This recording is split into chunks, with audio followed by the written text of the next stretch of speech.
Mali. Pour RFI, l'armée est accusée d'avoir achevé des éleveurs dans la région de Ségou, accompagnés de Dozo.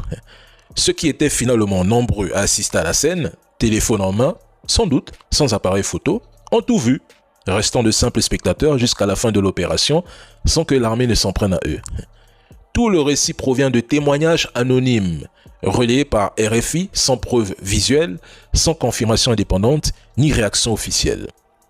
Depuis 2022, le Mali est en rupture totale avec la France et a expulsé ses médias, notamment pour désinformation abusive. Le fait que RFI publie encore des accusations graves sans accès direct au terrain pose question. Comment ont-ils obtenu ces témoignages de la région de Ségou alors que leurs journalistes sont interdits d'exercice au Mali? On parle d'un événement festif et public, une traversée annuelle du fleuve Niger. S'il s'agissait d'un rassemblement connu, comment l'armée aurait-elle pu éliminer 30 personnes sans qu'aucune image, vidéo ou message local ne circule? Et quelle armée au monde quitterait les lieux en laissant les corps pour ensuite revenir plus tard dans la journée les enterrer discrètement, alors même que des témoins sont toujours présents et observent toute la scène? Et il mentionne les Dozo comme si cela permet de présenter les violences au Mali comme ethniques ou communautaires, alors qu'il s'agit parfois d'affrontements contre des groupes infiltrés ou armés terreau-terreau. Je pose juste des questions, hein. Écoutez-le. Vladimir Poutine est en échec, militairement, économiquement et politiquement. En échec militairement d'abord, parce que depuis 1000 jours, il n'a réussi à conquérir que 1% du territoire de l'Ukraine. En échec économique, puisque l'économie russe s'effondre sous le triple coup de l'effort de guerre que lui impose Vladimir Poutine, des sanctions auxquelles Vladimir Poutine expose son propre peuple, et puis des frappes ukrainiennes qui désormais touchent les infrastructures civiles russes. Si la Russie est en échec, pourquoi ne pas intensifier la guerre? Pourquoi mendier la paix? Pourquoi ne pas pousser Kiev à poursuivre la guerre jusqu'à récupérer ses territoires? Le président Macron le disait pourtant. La Russie ne peut ni ne doit gagner cette guerre. Si la Russie était réellement en échec et au bord de l'effondrement, les Occidentaux n'auraient même pas besoin de maintenir un flux constant d'armes, d'argent et de soutien politique à l'Ukraine.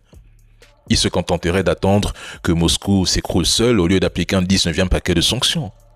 En fait, leur discours de la Russie est faible est un narratif politique. C'est un outil pour rassurer leur opinion publique et maintenir l'idée que leur sacrifice, c'est-à-dire inflation, énergie chère, milliards envoyés à Kiev, valent la peine.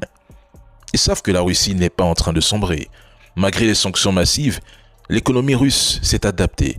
Le complexe militaro-industriel tourne à plein régime et Moscou a élargi ses partenariats stratégiques. Chine, Iran, Afrique, Moyen-Orient et j'en passe.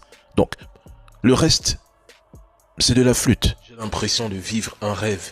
Après l'entrée en fonction de la nouvelle administration aux États-Unis, il appartient plus que jamais aux Européens et donc à nos deux pays de jouer tout leur rôle pour consolider une Europe unie, forte et souveraine. Une Europe attachée aux liens transatlantiques qui sache affirmer aussi ses intérêts propres et les défendre avec ses valeurs et ses instruments européens.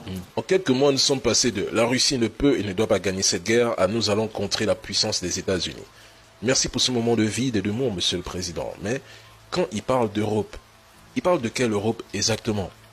Il évoque même une souveraineté européenne. Donc, il veut faire croire à ses auditeurs qu'une Europe unie pourrait tenir tête à Donald Trump. Ok. Mais est-ce que Macron rêve d'un couple franco-allemand capable de se passer des Américains et des Russes en 2025? Parce que si c'est le cas, il semble avoir oublié un détail important, l'histoire de l'Allemagne. Et lorsqu'il parle d'une économie forte et d'une Europe unie indivisible, inclut-il la Russie qui, rappelons-le, est en partie européenne? Environ 23% du territoire russe se trouve à l'ouest des montagnes, à l'Oural, abritant des villes. Échec pour l'Europe. Hein. Donc effectivement, on a épuisé un petit peu pour l'instant notre arsenal de sanctions. Ouais. Il faudra bien passer à quelque chose d'autre. Et là, il faudra faire preuve d'imagination et surtout de courage. On a pratiquement tout sanctionné. On peut citer le titane. 30% du titane dans le monde est construit et élaboré par une société VCMA et qui est une société russe. Donc là aussi, on a encore besoin de ceci.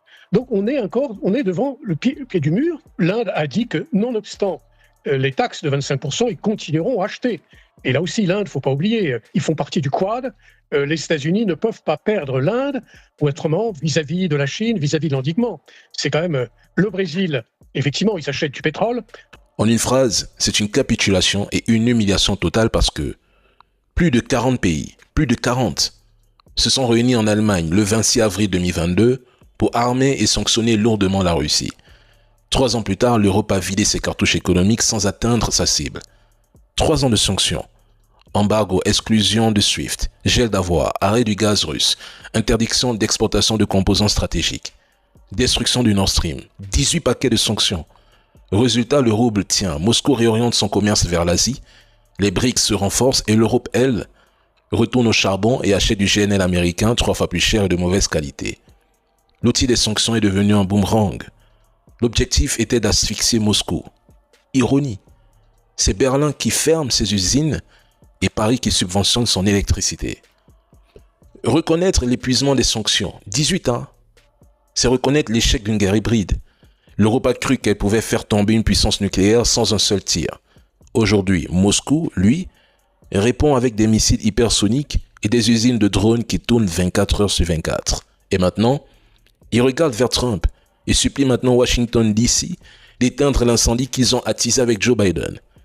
Ils ne veulent plus la guerre, mais ils n'ont pas les moyens de faire la paix. C'est aussi ça les BRICS. L'Inde envoie balader Donald Trump et maintient fermement sa position. Elle continuera d'acheter du pétrole russe malgré les menaces. Washington DC fulmine pendant que Moscou encaisse, tourne le dos royalement à l'Union européenne et réorganise ses flux commerciaux. Mais il faut surtout garder une chose à l'esprit.